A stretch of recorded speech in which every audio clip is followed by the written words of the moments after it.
A proposta dessa pesquisa envolve o estudo da história sobre a escravidão no Brasil, com destaque para o Vale do Ribeira, no estado de São Paulo. Pensando no Vale e nesse sentido, como o educador pode apresentar as aulas de história de forma a instigar a curiosidade do aluno, interesse, levando-o a participar e debater proveitosamente a fim de alcançar os objetivos. Lembrando que os nossos objetivos são auxiliar os alunos a pesquisar a história, utilizando-se de comparativos através da literatura, das mídias e dos museus.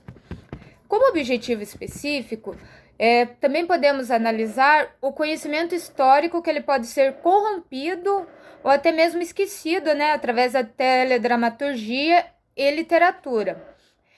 Transmitir a história de forma a capacitar intelectualmente o aluno, proporcionando a consciência histórica a habilidade de analisar, debater o conhecimento adquirido, Também compreender como a proposta de aprendizagem dos ensinos não formais pode corroborar com a compreensão e assimilação do conteúdo apresentado.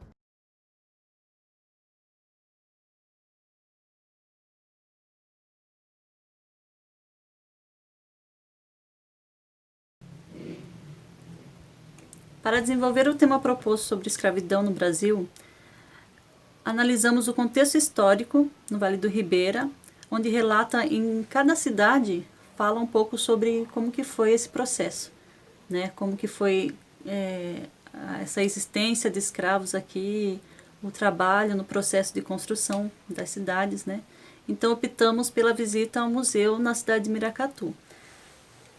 Como forma assim de exemplificar os meios de aprendizagem da história, e com o intuito assim, de desenvolver nos alunos o senso crítico, a gente escolheu as obras de Paulo de Castro Laranois, porque lá fala sobre como que foi esse processo, Então, o livro A Vila da Prainha, que foi escrito em 1984, Sim, a Moça, que foi uma telenovela assim, bem famosa, que quem escreveu foi Benedito Rui Barbosa, em 1986. E também escolhemos o Museu de Pedro Laranois, que foi inaugurado em 1993. A escolha do museu na cidade de Miracatu, no qual nós vamos escorrer nesse vídeo, não é um museu imenso, um museu de pequeno porte, mas ele tem toda a história, os documentos, como que foi a evolução das vestimentas, escritas, os termos, entre outras coisas também. Lá, a gente não imaginou que a cidade havia iniciado toda essa história, de escravos, que na época pertenciam ao Pedro Laranois, o senhor, de escravos. Encontramos lá documentos incríveis que nos ajudaram assim a entender como tudo isso começou.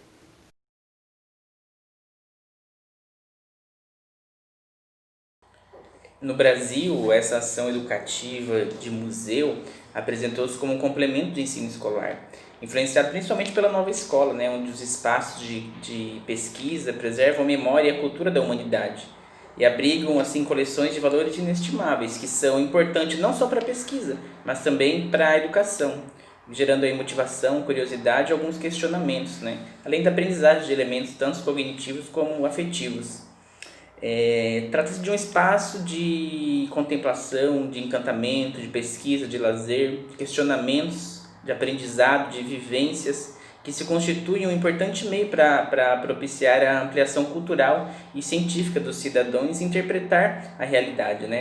É importante ressaltarmos que o museu deve ser compreendido como um lugar onde é possível se ter a livre opção de chegar lá e aprender. E é a partir desse movimento que é um tipo de aprendizagem para aquela pessoa que está fazendo esse tipo de visita.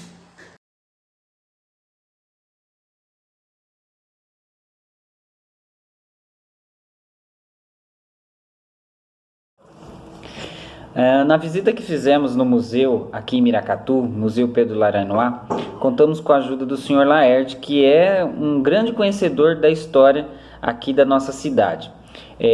Fizemos essa visita monitorada, respeitando todos os critérios, né, de higiene e distanciamento social, amplamente debatido pela questão da pandemia do Covid-19.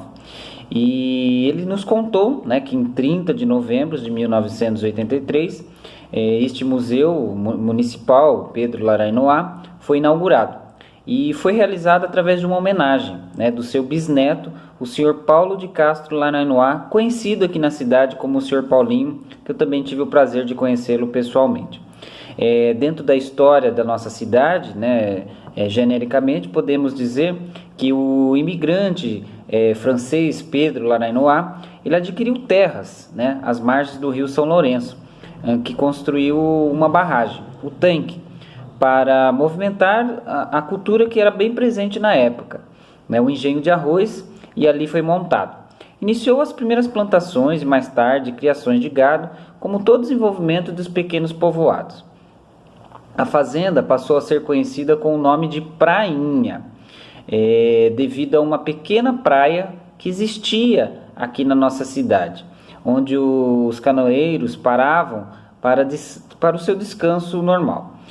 Com o progresso, na evolução da fazenda, vinda de novos emigrantes, Prainha cresceu e outros fazendeiros também, né, chegaram aqui na região, levando a família Aranoá, auxiliada por José Antônio da Silva, João Mendes de Almeida e o cônego Cipião Goulart Ferreira Junqueira, a fundar uma povoação que teve início com a construção, né, como os povoados historicamente, através da capela erguida em homenagem a Nossa Senhora das Dores.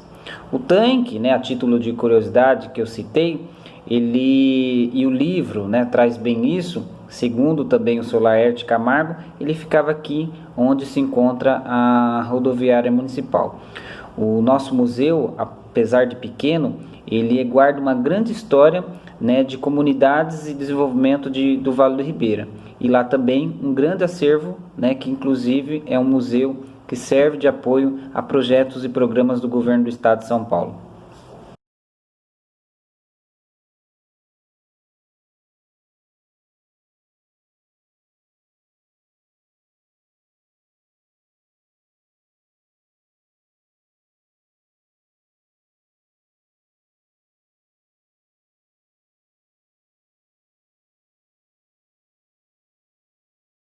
No museu é possível encontrar diversos documentos que relatam compra e venda de escravos. O comprador foi Pedro Larainoá, e os documentos são datados de 1896. Eu vou contar aqui para vocês dois casos que ocorreram. O primeiro foi do menino Benedito, de 12 anos, que foi vendido por R$100, o que equivale hoje a 123 mil. E a segunda foi a escrava Bebé, que depois da morte de Pedro, ela relata que tinha dois filhos, um menino e uma menina. O menino, ele morreu infelizmente e foi jogado no mar. Como nós sabemos, a escravidão no Brasil foi abolida, foi o último país a abolir, né, a escravidão aqui. E foi pela Lei Áurea da Princesa Isabel que ela assinou. Porém, os escravos foram libertos, mas eles não tinham recursos, não tinham emprego, porque o preconceito era tanto, até hoje é preconceito, mas o preconceito era tanto que ninguém contratava eles não tinham futuro pela frente.